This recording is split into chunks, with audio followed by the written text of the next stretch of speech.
I can give you the real name of the woman I'm about to introduce. After watching this video, you'll understand why she must remain anonymous. People like her can't be out in the open, sharing their beliefs, hopes, and fears. But still, Sylvia, we'll call her Sylvia, has agreed to share her story for my project, Humans of Russia, just so that people in the West can understand what's truly happening in the world's largest country. Sylvia lives in Moscow and is a highly successful entrepreneur. Strong, vibrant, and elegant, she leaves a lasting impression, even in simple home clothes and without a hint of makeup. Picture a puma, a mountain lioness, golden fur and sparkling blue eyes. In her 50s, Sylvia is wise and experienced.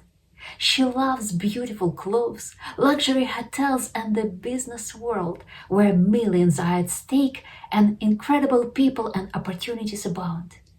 Sylvia had always dreamed of owning a beauty brand, and her dream came true in the most unexpected way.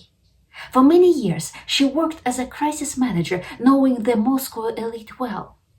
She had the right connections and, just for fun, helped an unknown chemist named Galina host a skincare workshop. Galina was passionate about sharing her knowledge on skincare, longevity, and health. More than 100 people showed up for her workshop, and skeptical Moscow ladies listened entranced.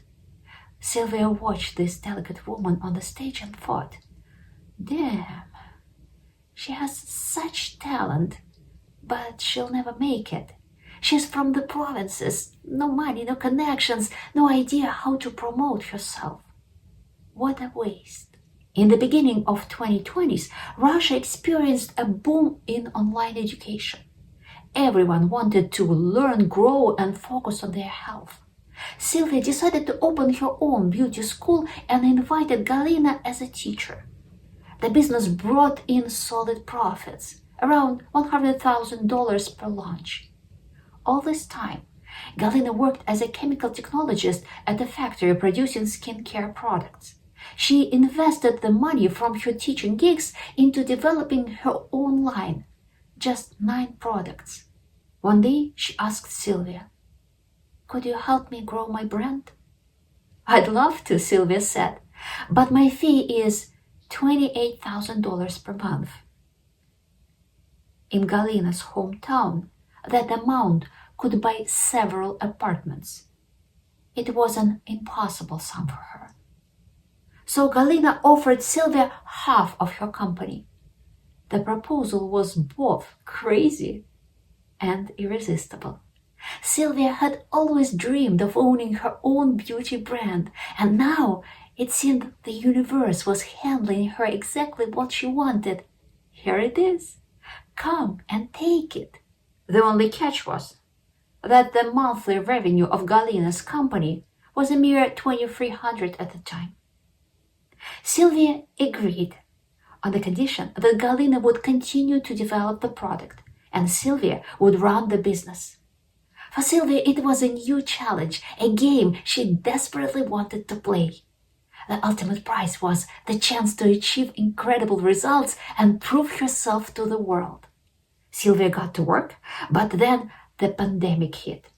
Offline retailers stopped ordering products because all the stores closed. Yet Sylvia's business grew by 35%. People started shopping online more, and Russia began using local alternatives to Amazon, like Ozon and Wildberries. Sylvia sourced everything in Europe, from ingredients to bottles, and business was booming. Her revenue reached $500,000 a month, with 101 products on offer. The biggest obstacle to growth was the stereotype that quality beauty products could only come from France, Italy, or Switzerland. Could a Russian brand possibly measure up? Sylvia set out to educate her customers. Her consultants explained that the ingredients and equipment came from the same suppliers in Germany, Switzerland, and Italy. In fact, even the most luxurious brands sourced from the same places. Creating a beauty product begins with an idea.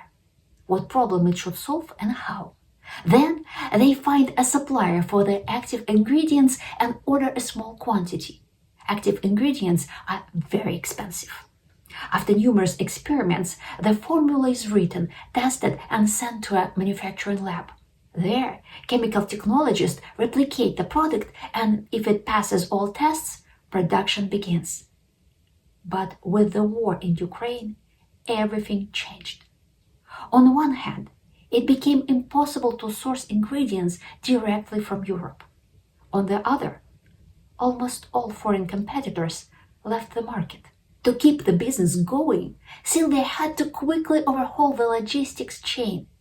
She now buys from the same suppliers, but channels the products through one of the former Soviet republics. Yes, it's more expensive, but the sales volume compensates for it. Sylvia is against the war and can't wait for it to end. She and other entrepreneurs in her circle place their hopes on President Trump, hoping he will find a way to end this nightmare. Everyone knows things can never go back to the way they were, but the heart longs for normalcy and stability.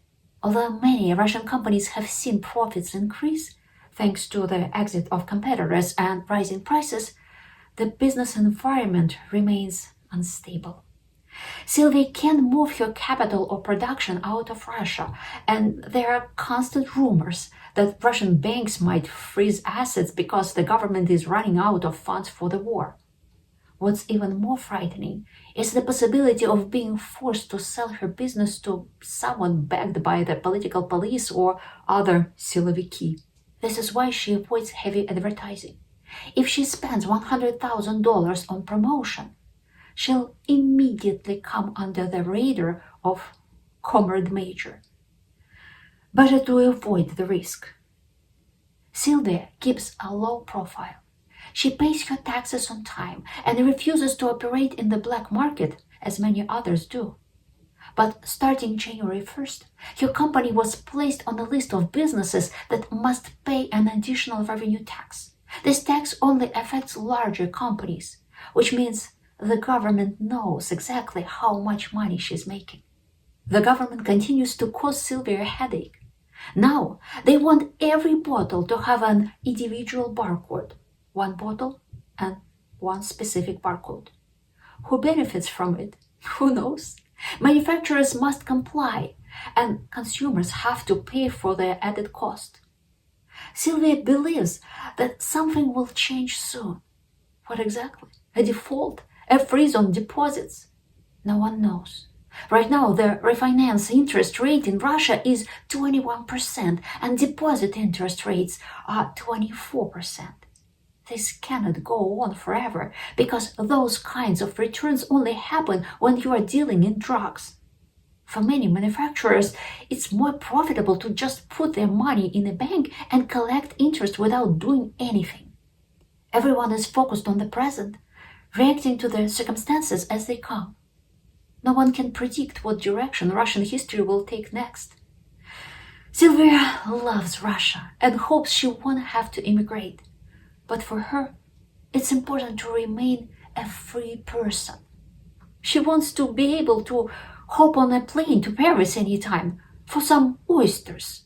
She doesn't like that she has to travel to another country to get an American visa because the embassy in Moscow no longer issues them. But just in case, Sylvia is preparing a backup plan. She already has ideas on how to expand her business in the US and France. If you want to hear more stories about real people living in Russia, give this video a like and leave a comment about what topics you'd like me to cover. If there's interest, I'll try to find the right contact for you. In Russia, personal connections are everything, and I've got them. By the way, I've also written an exciting, gripping novel about the Bolshevik Revolution of 1917, based on unique memoirs. The main character of Russian Treasures bears a strong resemblance to Sylvia in spirit. You can find the link in the description below.